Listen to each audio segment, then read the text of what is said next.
AMC stocks पे आज हम बात करने वाले हैं। ताबड़तोड़ रैली एएमसी स्टॉक्स ने आज दी है। अगर हम निप्पॉन एएमसी की बात करते हैं वो भी स्टॉक ऑलमोस्ट 11 साढ़े 11% ऊपर है। एचडीएफसी एएमसी की बात करते हैं तो वो भी स्टॉक 11 साढ़े 11% ऊपर है। यूटीआई एएमसी की अगर हम बात करते हैं वो भी स्टॉक ऑलमोस्ट 8% ऊपर है। तो ऐसा क्या हो गया तो उसके बारे में समझेंगे। And overall asset management companies जो है, ये जो सेक्टर है जिसपे बहुत ज्यादा बुलिश व्यूज बहुत सारे लोगों ने दिए हैं कि बहुत अंडर पेनिट्रेशन है, बहुत एसेट्स अंडर मैनेजमेंट बढ़ेंगे, तो उसको भी थोड़ा समझने की कोशिश करेंगे। हमारा व्यू ओवरऑल इस पर्टिकुलर इंडस्ट्री पे, इस पर्टिकुलर सेक्टर पे from long term point of view कैसा है, इसके बारे में थोड़ा सा डिस्कशन आज हम करने वाले हैं। सो रीजन क्या है ये इतना ज्यादा रैली जो हुआ है इन स्टॉक्स में आज, तो उसके पीछे का रीजन क्या है?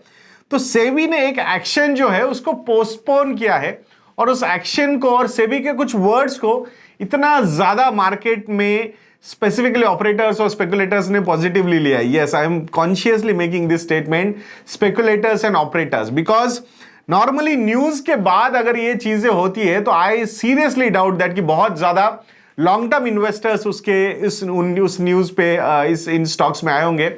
बट डेफिनेटली मार्केट में न्यूज ड्रिवन बहुत सारी चीजें चलती है तो उसका एक शॉर्ट टर्म इंपैक्ट जो होता है वो हुआ है। तो सेबी ने क्या बोला है कि जो टीआर का एक्शन लेने वाला था सेबी, टोटल एक्सपेंस रेशियो जो होता है किसी भी म्यूचुअल फंड्स को मैनेज करने के लिए, म्यूचुअल फंड स्कीम्स को मैनेज करने के लिए, तो वहां पे सेबी बोल रहा था it should not be scheme specific but it should be कि आप ओवरऑल एज एन एएमसी कितने फंड्स मैनेज कर रहे हो उसके हिसाब से आपने वो एक्सपेंस रेशियोज को चार्ज करना चाहिए।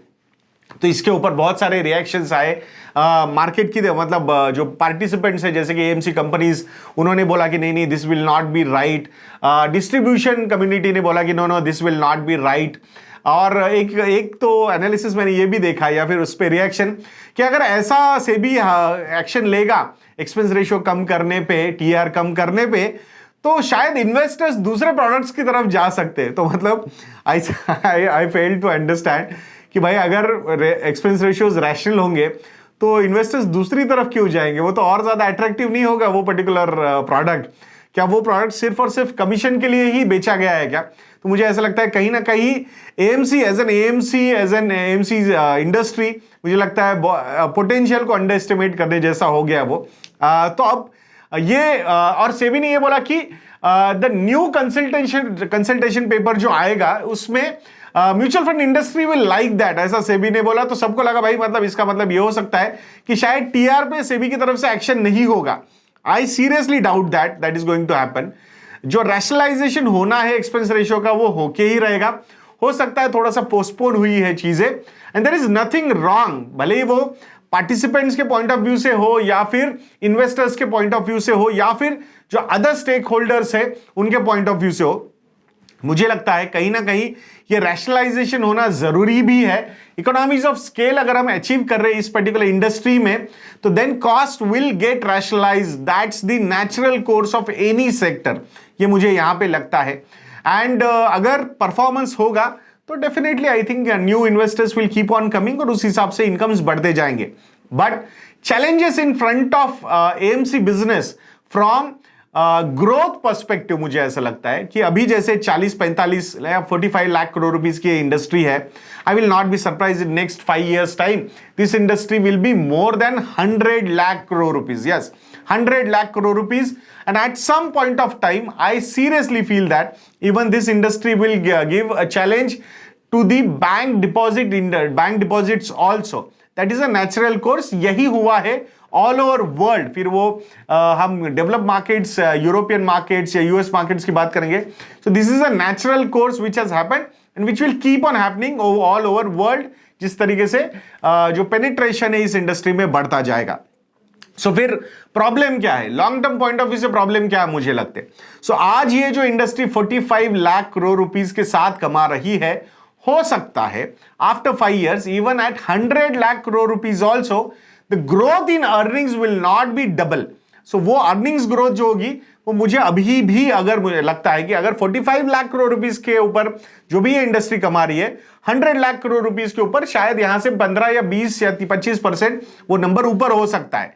सो इसका मतलब क्या है कि एसेट्स अंडर मैनेजमेंट बढ़ते जाएंगे बट एक्सपेंस रेशियो चार्ज करने की जो कैपेसिटी है इन कंपनीज की, that will be impacted over the longer horizon. So यहां एक तो एसेट्स अंडर मैनेजमेंट बढ़ते जाएंगे तो आपको एक्सपेंस रेशियोज रैशनलाइज करने ही पड़ेंगे, ये प्रेशर तो है ही, plus we are under estimating the power of passive funds, and उसमें पैसिव फंड्स में आई थिंक ईटीएफ्स ने अभी तक इतना सीरियस चैलेंज जो है वो प्रेजेंट नहीं किया है, तो वो भी एक चीज है जिसके ऊपर हमें ध्यान देना होगा। सो इट मींस कि आज जो आप चार्ज कर रहे हो 100 रुपए पे, हो सकता है आप आगे जाके 200 रुपए पे उतना ही चार्ज कर पाओ या फिर थोड़ा बहुत ज्यादा चार्ज कर लोगे। मतलब 100 रुपए पे अगर ये mutual fund companies net profit 50 पैसे का कमा रही है एग्जाम्पल के तौर पे, तो हो सकता है 200 रुपए के साथ वो 60 पैसे या 70 पैसे का प्रॉफिट कमाए। So that is the kind of growth there will be there. So in that particular case capital intensive industry तो है नहीं, एक्सपेंसेस इनके उतने ज्यादा बढ़ने वाले हैं नहीं, सो इन दैट केस ग्रोथ की अपॉर्चुनिटीज के लिए रिटेन अर्निंग्स रखने की जरूरत नहीं होगी। सो जो भी पैसा आएगा शायद अच्छे डिविडेंड फॉर्म्स में ये कंपनीज रिपे करती जाएगी टू इन्वेस्टर्स, शेयर होल्डर्स। तो ये हाई डिविडेंड यील्ड सेक्टर हो सकता है, ऐसा मुझे लगता है। सो उसी हिसाब से आपने इन कंपनीज को देखना चाहिए। ऑलरेडी काफी प्रीमियम वैल्यूएशन पे ये स्टॉक्स ट्रेड कर रहे हैं। अगर उनके ग्रोथ के नंबर्स आप देखोगे तो those growth numbers are not matching with their P ratios. तो कहीं ना कहीं rationalisation over the longer horizon, medium to longer horizon इस इंडस्ट्री में हो सकता है। अब इस इंडस्ट्री में जो ईटीएफ का चैलेंज हम आते हुए देख रहे हैं, उस चैलेंज को अगर हम देखते हैं, सो इन दैट पर्टिकुलर केस इसमें ईटीएफ इंडस्ट्री में जिसने अर्ली मूवर एडवांटेज लिया हुआ है उनको थोड़ा सा ज्यादा बेनिफिट्स हो सकते हैं। तो इस केस में I strongly feel that you should have a focus, और निपॉन एएमसी का जो स्टॉक है वो आपकी रडार पे होना चाहिए, ऐसा मुझे लगता है। I am not giving any direct investment advice to any of you on this particular thing, बस इस इंडस्ट्री के बारे में अगर आप देख रहे हो तो मुझे लगता है एक बहुत ही बढ़िया अर्ली मूवर एडवांटेज जो निपॉन ने लिया हुआ है ईटीएफ इंडस्ट्री में, I think that will play an important role, and ETF is all about volumes. तो आज की घड़ी में सबसे ज्यादा वॉल्यूम्स अगर हमें कहीं दिखते हैं तो वो निपॉन के ईटीएफ्स में दिखते हैं, एंड दैट्स व्हाई उस एंगल से if you believe in this story तो आई थिंक ईटीएफ स्टोरी पे फोकस जो कंपनीज कर रही है, आई थिंक उस पे आपका ध्यान होना चाहिए। That's what I feel. So आशा करता हूं कि ये वीडियो आप लोगों को अच्छा लगा होगा।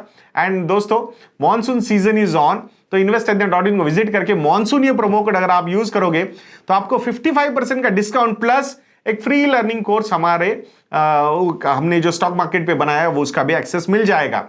सो आशा करूंगा आप जरूर इन्वेस्ट.in को विजिट करोगे। 1 साल के सब्सक्रिप्शन के साथ साथ 3 साल के सब्सक्रिप्शंस भी अवेलेबल है, उस पर डिस्काउंट शुड भी as high 60 to 65%। Combo offers के लिए जाओगे तो definitely benefits will be on a higher side. And if you need any help in portfolio management, investment advisory, investment execution, you can contact our relationship cell. Contact details are available on our website इन्वेस्ट.in। आशा करूंगा आप जरूर हमें visit करोगे, हमारी website को visit करोगे, कॉल करोगे।